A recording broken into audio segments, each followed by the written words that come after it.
ካብ ቢሮ ሰላምን ጸጥታን ትግራይ ዝተውሃበ መግለጺ ሓሳውን ቆርበትን እናሓደረ ይፎክስ ኣብ ትግራይ ዝካየድ ዝነበረ ናይ ጽንተት ኩናት ብዘላቕ ተኽሲ ደው ምስ በለ ማለት እውን ስምምዕ ፕሪቶርያ ምስ ተኸተመ ድምፂ ጥይት ጠፊኡ ተነጻጻሪ ሰላም ሰፊኑ መንግስታዊ ግልጋሎታት ስርሖም ምስ ጀመሩን ህዝብን ሰራዊትን ትግራይ ንሰላም ዝነበረው ባህጊ ብተግባር ብምግላጽ ተግባራውነት ስምምዕ ፕሪቶርያ ክረባረቡ እዮም ጸኒሖም ይኹን እምበር እቲ ሓደ ብገርሁ እቲ ሓደ ብጉርሑ ከም ዝበሃል ኣይተ ጌታቸው ረዳ ነቲ ደጊም ሰላም ኮይኑ እዩ ዳግመ ሕውየት ትግራይ ክረጋገጽ እዩ ናብራና እውን ብኡ ልክዕ ክመሓየሽ ኢሉ ዓብዪ ተስፋ ገይሩ ዝነበረ ሓይሊ ጸጥታና ተስፍኡ ንምምካን ናብራቲ ሰራዊት ክበላሾ ክጠሚ ክዓረቕ ብምግባር ዋላ ከምቲ ዝሓሰቦ ኣይሳኽዐሉ ሰራዊት ኣብ ዓዱን መራሕቱን ተስፋ ቆሪጹ ክበታተን ስልጣኑ ዝፈቐደሉ ኩሉ ክገብር ጸኒሑ እዩ እዚ ጥራሕ ኣይኮነን ነገራት ንዘይምግባር ኢልና ብስቕታ ሓሊፍናዮ እምበር ምስ ናይ ደገ ሓይልታት እንዳተናበበ ኣብ ልዕሊ ትካልናን ኣዘዝቲ ሰራዊትናን ማልያ ዘይብሎም ጸለመን ሓሶትን ምውዛዕ ካብ ዝጅምር ነዊሕ ግዜ ኮይኑሎም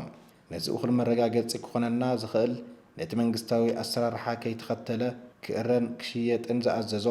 ስምብራት ኩናት ትግራይ ኮይኖም ዝገልጹ ኣብ ዝተፈላለዩ ዓውደ ውግእ ትግራይ ዝተቓጸሉ ናይ ውግእ መሳርሒ ብገዛ ፍቓዱ ስርዓት ብዘይተኸተለ መንገዲ ክለዓሉን ክስረቑን ኣዚዙ ከብቅዕ ጀነራላት ትግራይ ከም ዝሰረቕዎን ከም ዘጠፋፍእዎን ገይሩ ሓድነት ሰራዊትናን ህዝብና ንምብታን ዓሊሙ ዝተፈላለዩ ሚድያታት ተጠቒሙ ሰፊሕ ናይ ሓፂነ መፂን ፖለቲክ ዘርጊሑ ከጸልም ከም ዝጸንሐ ንማንም ትግራዋይ ግልጽ እዩ ቀጺሉ እውን ኣመራርሓ ሰራዊትን ኣባልን ክቐትሉን ትልሚ ሒዞም ነይሮም ንስኽላ ወፅአ ካብ ሞተም ሊጠ ብዝብል ናይ ምህዞን ጸለመን ፖለቲካ ብናይ ማእኸል ሃገር ሚድያታትን ካልኦትን እንዳተዓጀበ ነዊሕ ናይ ሓሶት ርሕቐት ክኸይድ ጸኒሑ እዩ እንተኾነ ግን እቲ ሓቂ መጀመርያ ባዕሉ ብስራሕ ምኽንያት ናብ ኣዲስ ኣበባ እንትብገስ ሓለዋ ኣብ ኬላ ደው ኣቢሎምና ነይሮም መስትያ ተውሪደ ጌታቸው የለምስ ነገር ክዎም ግን ብሰላም ኣሕሊፎምና ክብል ገሊጽዎ ነይሩ እዩ ድሓር ግን ምውቕ ምስ በሎ ግዲ ሓቲቶምዎስ ሓሳቡ ቀይሩ ክቐትሉ እንደልዮም ደድሕረይ ብፓትሮል ስዒቦምኒ ከም ዝነበሩ ብሰብ ሰሚዐ ነቲ ኬላ ኸፊቱ ዘሕለፈኒ ተገዳላይ እውን ኣሲሮምዎ ክውገድ ዝግብኦ ሰብ ኣምሊጥና ኢሎም ዓበይቲ ሰባት ብሕርቃን ብስልኪ ክዛረቡ ተሰሚዖም ወዘተ ብዝብሉ መስደመምና ናይ ፈጠራ ሓሶታት ክንስነስ ሰሚዕናዮም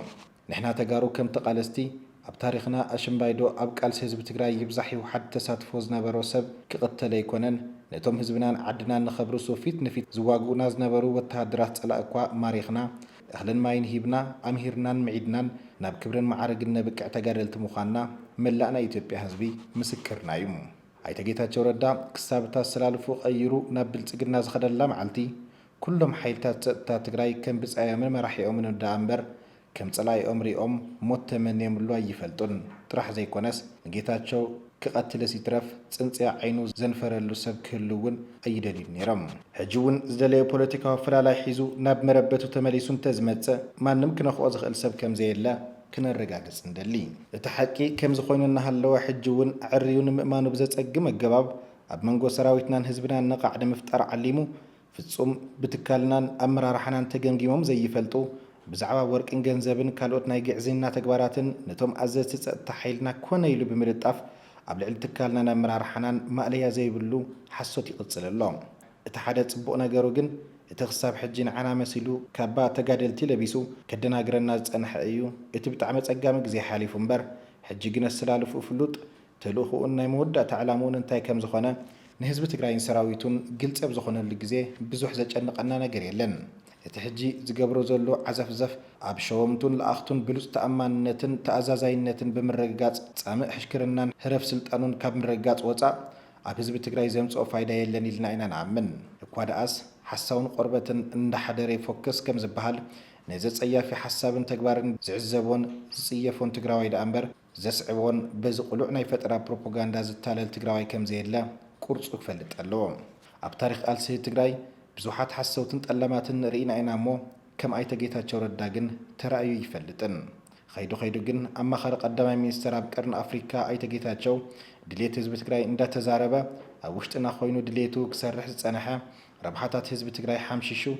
ስልጣኑ ዘደላደለ ታሪኹ ዘበላሸወ ሰብ ምዃኑ ነቶም ክደናገሩ ዝጸንሑ ውሑዳት የዋሃት ተጋሩ እውን ሕጂ ግልጽ ኮይኑሎም ኣሎ መላእ ህዝቢ ትግራይን ሰራዊትን ክፈልጦ ዘለዎ ሓቂ ግን እቲ ኩነታት ካብ ተራ ሓሶትን ጸለመን ሓሊፉ መንግስቲ ፌደራል ባዕሉ ኣይተ ጌታቸው ተጠቂሙ ካብ ስምምዕ ፕሪቶሪያ ወጻኢ ተደጋጋሚ ትንኮሳታት ብምክያድ ስምምዕ ፕሪቶሪያ ንምፍራስ ብዙሕ ርሕቀት ይኸይድ ከም ዘሎ እዩ።